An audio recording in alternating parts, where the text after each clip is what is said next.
திருமாவளவனால் தான் நடக்குது. திருமாவளவன் வந்த பிறகுதான் சமூகத்தில் காதலுங்கிறதே மலர்ந்ததா? இது காதலுங்கிறது சொல்லி கொடுத்து வர்றதா? இது எஜுகேட் பண்ணி வரக்கூடியதா? அது நேச்சர், அது கல்ச்சர் கிடையாது. Love is not culture, love is nature.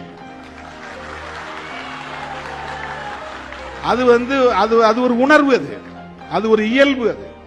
அது எப்ப மலருன்னு யாருக்கும் தெரியாது. எந்த பருவத்திலும் வரலாம்.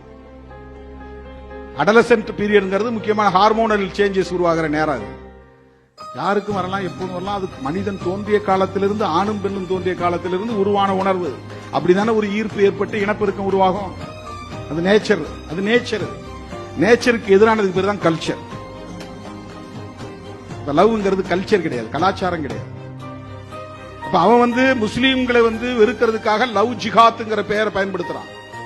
இவர் நாடக காதல் தமிழ் படுத்துறாரு.